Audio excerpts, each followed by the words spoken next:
大家好，歡迎嚟到獨家村，我係村長。最近你嘅社交媒體係咪都被一隻叫 Pantry 嘅小猴子佔領咗？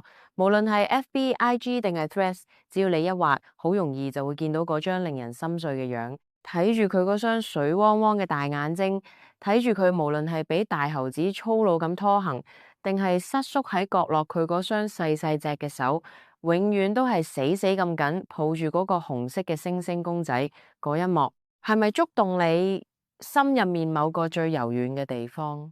好多人話睇 Pantry 治癒咗佢哋嘅內耗，但你有冇諗過點解一隻本來應該喺森林入面攀爬、同同類打鬧嬉戲嘅靈長類動物，會對一個冇生命、冇體溫，甚至連眼神交流都冇嘅公仔，產生一種近乎瘋狂、近乎病態嘅依賴？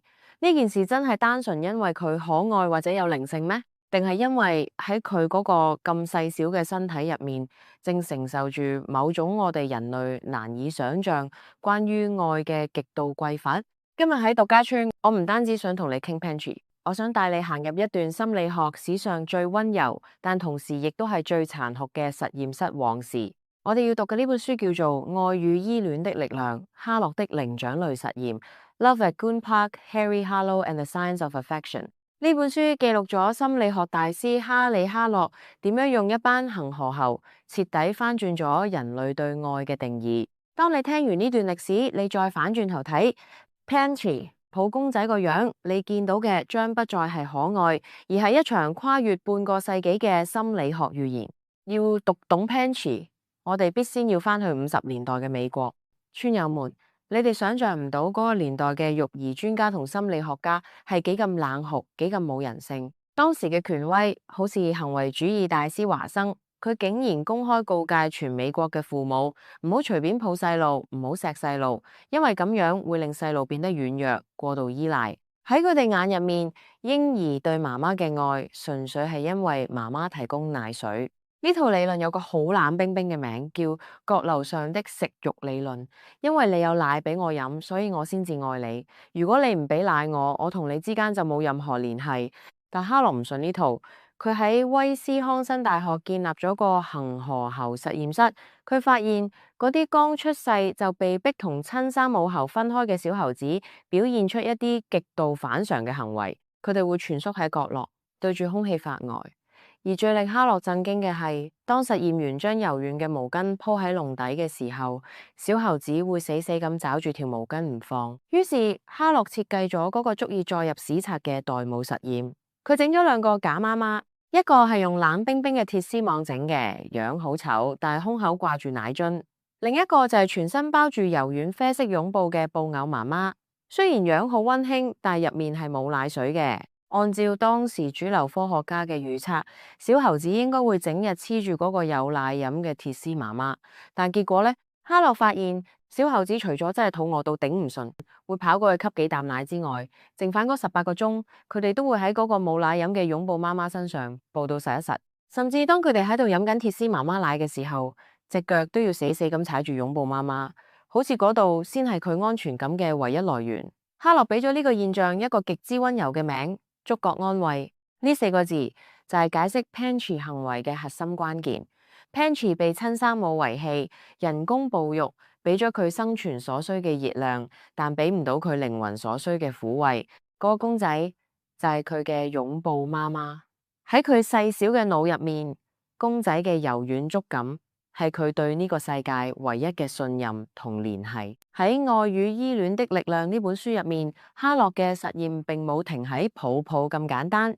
接下來嘅內容正正係我哋而家觀察 Pantry 融入猴群時最擔心嘅部分。哈洛發現，雖然嗰啲抱住擁抱媽媽長大嘅小猴子身體睇落好健康，但佢哋嘅心理出現咗巨大嘅缺口。當哈洛將呢啲小猴子放入正常嘅猴群時，悲劇發生咗。呢啲小猴子完全唔知點樣同其他猴子玩。當其他小猴子向佢哋發出社交信號，例如想同佢哋追逐，呢啲猴子一係呆若木雞，一係就表現出極度嘅驚恐。更糟糕嘅係，佢哋往往會表現出一種自閉式嘅行為，坐喺地下，雙手抱頭，成個人前後不停咁搖。村友們，你有冇喺 Pantry 嘅影片入面見過類似嘅動作？當其他強壯嘅大猴子靠近時，Pansy 往往會縮成一個波。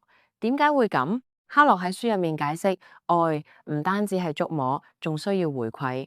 真實嘅母猴會同仔女互動，會推開個仔教佢規矩，會保護佢，教佢勇氣，但公仔係唔會喐嘅。Pansy 喺最需要學習社交規矩嘅年紀，對住一個唔識喐、唔會回饋嘅布公仔，付出咗全部情感。呢個導致咗佢嘅社交過載。當佢進入真實嘅猴群，面對嗰啲真係會咬人、會搶嘢食、有階級地位嘅同類時，Pansy 嘅大腦係崩潰嘅。佢手入面嗰隻公仔係佢唯一嘅避難所，但同時亦都係阻礙佢走向現實、走向成長嘅枷鎖。哈洛做過一個好殘酷嘅測試，佢將一隻會敲鼓、樣好恐怖嘅機械怪獸放入籠，有真阿媽陪嘅猴子會先躲喺阿媽懷入面，然後喺阿媽鼓勵下慢慢去探索呢隻怪獸。但好似 Pansy 呢種只有公仔陪嘅小猴子呢，佢哋只會瘋狂抱住公仔尖叫，甚至癱瘓喺地下。呢個就係點解我哋睇住 Pansy 俾人拖行都唔敢還手嘅原因，因為佢嘅成長經驗入面完全缺乏咗嗰種能賦予佢底氣嘅真實母愛。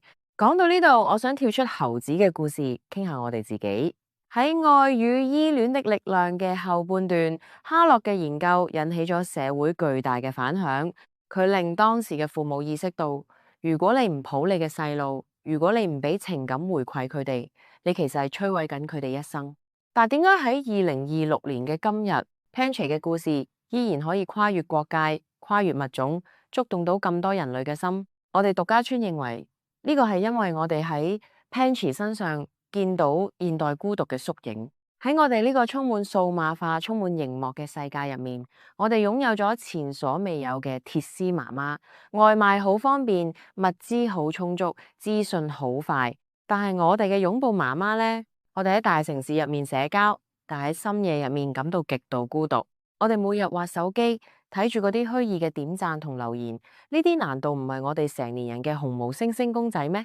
我哋透過熒幕尋求一點點微弱、唔真實嘅溫暖，嚟對抗現實生活中嘅焦慮、老細嘅責難同埋人際關係嘅排擠。Pansy 對公仔嘅依賴，其實係我哋每個人心理防衛機制嘅具象化。我哋睇住佢抱實公仔唔肯放手，其實係喺度睇住嗰個拒絕長大、拒絕受傷、只想匿喺舒適圈入面嘅自己。哈洛喺書入面有一段話好感人，佢話愛係由觸摸開始嘅，但佢最終必須走向獨立。呢件事對 Pansy 嚟講好殘酷，對我哋人類亦都一樣。Pansy 必須學識放低公仔，去面對嗰啲會蝦佢，但同時亦可能成為佢夥伴嘅猴子。而我哋亦都必須學識放低手機，去建立真實而深刻嘅人際連結。最後，我想傾下 Pansy 嘅未來。好多人喺網上留言話，既然 Pansy 咁依賴公仔，點解唔乾脆俾佢一直抱住？點解要強迫佢進入猴群受苦？由得佢喺人工環境下安穩過一生唔好咩？《愛與依戀的力量》呢本書俾咗一個好冷靜，甚至有啲冷酷嘅回答。如果我哋唔令佢成為一隻真正嘅猴子，呢個先至係對佢最大嘅殘酷。如果 Pansy 永遠生活喺人類嘅懷抱，永遠活喺公仔嘅安慰入面，佢將永遠無法理解乜嘢係真正嘅社交，乜嘢係繁衍，乜嘢係生命力嘅綻放。雖然融入猴群嘅過程充滿咗淚水同傷痕，但嗰個係佢拒返猴性唯一嘅道路。我哋作為旁觀者，能夠做嘅唔係阻止佢成長，而係俾予嗰種跨物種嘅同理同支持。睇呢本書嘅過程中，我一直喺度諗，Pansy 其實已經算係不幸中之大幸，因為喺70年前，哈洛嘅實驗室入面有無數嘅小猴子喺孤獨入面死去，或者喺恐懼入面過完一生，而當年係完全冇人為佢哋流過一滴眼淚。而家全球幾百萬人睇住 Pansy，為佢加油，為佢心痛。呢份來自人類跨越熒幕嘅關注，雖然唔可以代替母猴嘅擁抱，但佢正喺度改變呢個世界對動物福利嘅睇法，亦都正喺度提醒我哋，愛係呢個星球上最珍貴，亦係最基本嘅熱能。今日獨家村為大家帶嚟嘅深度分享就差唔多啦。如果你想更深入了解 Pansy 背後嘅心理學邏輯，或者想反思下自己嘅育兒觀、社交觀，呢本書絕對係必讀之作。最後，如果你鍾意今日呢集關於 Pansy 同埋哈洛實驗嘅深度解釋，覺得村長嘅分享帶俾你一啲思考或者安慰，請你一定要記得 like 呢條片，subscribe 我哋獨家村頻道，仲有最重要嘅，將呢條片 share 俾你身邊同樣有關注開 Pantry 嘅朋友，留言話我聽。睇住 Pantry 抱公仔嘅一瞬間，你聯想到自己生活中嘅乜嘢？係你嘅寵物，定係你曾經依賴過嘅某件舊物？呢度係獨家村，我哋唔止讀書，更讀懂生活。我哋下集再見，拜拜。